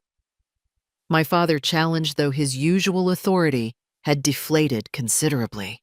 "That I was never a priority. That I was conceived as insurance, raised as an afterthought, and valued only for my utility. That no achievement of mine could ever measure up to Amanda simply existing. That's the truth you've never had the courage to acknowledge, even to yourselves." The silence that followed was deafening. "Come on," Ethan said gently. "Let's go." As we stepped into the hallway, Jessica followed us. "Sam, wait. There's something else your grandfather wanted you to have." She handed me a sealed envelope with my name written in Grandpa's distinctive handwriting. "He asked me to give you this privately after the reading. He said it wasn't about money, but about perspective." I thanked her, tucking the envelope into my bag. Whatever message Grandpa had left me, I wanted to read it somewhere peaceful, not in this building, still echoing with confrontation. Ethan and I had almost reached the elevator when I heard footsteps behind us. My parents and Amanda were hurrying down the hallway, Alex trailing reluctantly behind. "Samantha, please," my mother called. "Don't leave like this. We can work this out." "We're family," my father added, the word sounding strange from his lips, after years of treating me as anything but. I studied their faces. My mother's careful composure, cracking my father's authoritative mask, slipping Amanda's confident facade, replaced by genuine uncertainty. For the first time in my memory, they were seeing me, truly seeing me, as a person with power and agency. "I need time," I said finally. "This isn't about money. It's about 20 years of feeling invisible in my own family. That doesn't get fixed in a 5-minute conversation in a hallway." "But we will talk," Amanda asked, vulnerability I'd never seen before, crossing her face. I nodded slowly. "Eventually, but on my terms, not yours, for once." As the elevator doors closed between us, I felt a strange lightness. Grandpa's final gift hadn't just been financial independence, it had been the power to finally stand as an equal in a family that had always made me feel less than. "You okay?" Ethan asked, squeezing my hand. "I'm not sure," I answered truthfully, "but I think for the first time I might be ready to find out." Tuss. 6 months passed like a dream and a lifetime simultaneously. Spring bloomed across Boston, bringing with it a sense of renewal that matched my inner transformation. The penthouse on Beacon Hill. Now my home with Ethan had become a sanctuary rather than just valuable real estate. We'd kept most of Grandpa's furniture, but added our own touches, photographs of our travels, Ethan's collection of vintage maps, and the reading nook I'd always wanted but never had space for in our apartment. The financial aspects of my inheritance had taken time to process both emotionally and practically. After careful consideration and consultations with advisors, I trusted I'd established Walker Sustainable Investments, combining my expertise with the seed capital Grandpa had left me. Our mission was simple: invest in companies that created positive social and environmental impact alongside financial returns. Jessica had joined as my chief operations officer, bringing her organizational brilliance and intimate knowledge of Grandpa's business principles. We'd started small, but focused, quickly developing a reputation for thorough due diligence and ethical standards that attracted clients who shared our values. My relationship with my family remained complicated. After giving myself space to process the revelations of the will reading, I'd agreed to family therapy sessions, not because I owed them reconciliation, but because I needed closure for my own healing. The first session had been excruciating. My mother had alternated between defensive justifications and tearful apologies. My father had struggled to articulate emotions he'd spent a lifetime suppressing. Amanda had veered between resentment over the trust restrictions and genuine remorse for her role in our fractured relationship. Dr. Eleanor Bennett, our therapist, had gently but firmly guided us through the painful terrain of family dynamics established decades ago. The pattern I'm observing, she'd noted in our third session, is that Catherine and Richard created a family system with assigned roles: Amanda as the special one who needed protection and celebration, and Samantha as the practical one who needed to be self-sufficient. These weren't conscious decisions, but they created profound consequences. My mother had broken down then, admitting something she'd never acknowledged before. When Amanda was born with that heart murmur, I was terrified we would lose her. The doctors said she'd likely be fine, but I couldn't shake the fear. When I got pregnant with Samantha, it felt like insurance. And then, when Amanda thrived, I think I resented Samantha for reminding me of that fear, for being the physical embodiment of my moment of weakness. It wasn't a justification, but it was the first honest explanation I'd ever received for why I'd always felt like an afterthought. It didn't heal the wound, but it helped me understand its origin. Amanda's trust restrictions had forced her to confront realities she'd been sheltered from her entire life. $500,000 annually was still an extraordinary privilege, but it meant she couldn't impulsively buy vacation properties or fund Alex's increasingly desperate investment schemes. Their marriage had cracked under the pressure. 2 months after the will reading, Amanda had moved into a condo in the city, filing for separation, after discovering Alex had been pursuing other wealthy women as potential investors. "He never loved me," she'd admitted during a rare one-on-one coffee meeting. "He loved what I represented: access to family money. When that got restricted, I wasn't valuable to him anymore." "I'm sorry," I'd told her, and meant it. Despite everything, I didn't want my sister to experience that kind of betrayal. She'd looked at me with newfound respect. "You chose better. Ethan loved you when you had nothing." It was the first genuine compliment she'd ever given me about my life choices. Today marked another milestone in our journey. Ethan and I had invited my parents and Amanda for dinner at the penthouse, the first time we'd hosted them in what had been Grandpa's home. As I arranged flowers in the dining room, Ethan came up behind me, wrapping his arms around my waist. "Nervous?" he asked, kissing my temple. "A little," I admitted, "but ready." The doorbell rang precisely at 7. My parents stood awkwardly in the hallway, a bottle of wine and a bouquet in hand. Amanda arrived moments later, looking both familiar, and changed her designer clothes more subdued, her makeup lighter, her smile less practiced. Dinner was not the strained affair I'd feared. Conversation remained careful but civil. As we discussed neutral topics, a museum exhibition, Amanda had visited my father's recent retirement plans, my mother's new book club. After dessert, I invited them into Grandpa's, now my study. The rich mahogany shelves still held his books, but family photographs now included ones of Ethan and me alongside the vintage pictures of Grandpa with his parents and grandparents. "I wanted to share something with you," I said, retrieving the envelope Jessica had given me after the will reading. "I've been waiting for the right moment." Inside was a letter and a small key. Grandpa's words had brought me to tears the first time I'd read them, and they still moved me deeply. "My dearest Sam, if you're reading this, the will reading has concluded, and you've discovered what I've long known, that you possess not just financial acumen, but extraordinary resilience of spirit. The assets I've left you are substantial, but they pale in comparison to what you've already built: a life of integrity, purpose, and genuine connection. The true wealth in this world isn't measured in dollars, but in how richly we love and are loved in return." I watched with pride as you overcame the subtle and not so subtle message that you were somehow less than. I observed with admiration as you built success through merit rather than entitlement. And I noted with joy when you found in Ethan someone who values the treasure of your authentic self. The enclosed key opens the wall safe behind my portrait in the study. Inside, you'll find journals I've kept throughout my business career. They contain not just investment wisdom, but life lessons I've learned often the hard way.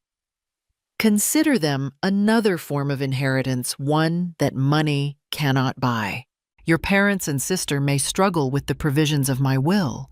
They may resent you, blame you, or suddenly discover your value now that financial calculations have shifted. How you respond is entirely your choice. Reconciliation requires genuine change on their part, not just regret over consequences. Remember this above all. You were never a backup plan in my eyes. You were always first string starting lineup MVP. The world may take time to recognize a diamond among rhinestones, but that doesn't diminish the diamond's value. Build something meaningful with what I've left you. Create the family you deserved but never had. And know that whatever choices you make, I couldn't be prouder of the woman you've become. All my love, Grandpa Bill. I looked up from the letter to find my mother wiping tears from her eyes. My father staring at his hands, and Amanda watching me with an expression I'd never seen before. Something like regret mixed with respect. He really loved you, Amanda said quietly. He loved all of us, I replied. But he wasn't willing to pretend unhealthy family dynamics were normal or acceptable. And neither am I, not anymore. My father cleared his throat. Samantha. Sam. I know we've started this process in therapy, but I need to say it directly. I'm sorry. We failed you as parents. Not just in actions, but in the most fundamental way we failed to see you. My mother nodded, unable to speak through her tears. I was jealous, Amanda admitted suddenly. Even before the money. You were so capable, so complete in yourself. I always needed validation, attention, praise, but you just quietly excelled without requiring any of that. I think that's why I worked so hard to keep the spotlight on me. I was afraid if they really saw you, they'd realize I was the lesser option. The irony of her words wasn't lost on me. For years, I'd believed I was lacking something essential that made Amanda special. Now I understood that my independence born of necessity, when parental attention was focused elsewhere, was actually strength. Where do we go from here? My mother asked, hesitantly. I considered the question carefully. Forward, I hope, but slowly and with honesty as our foundation. I don't want to discard our family, but I won't accept the old dynamics either. That seems fair, my father acknowledged. As they prepared to leave later that evening, Amanda lingered behind. The trust restrictions, she said. I hated them at first, but they forced me to figure out who I am without Dad and Mom directing everything without Alex's influence. I'm taking classes at Boston University now. Psychology.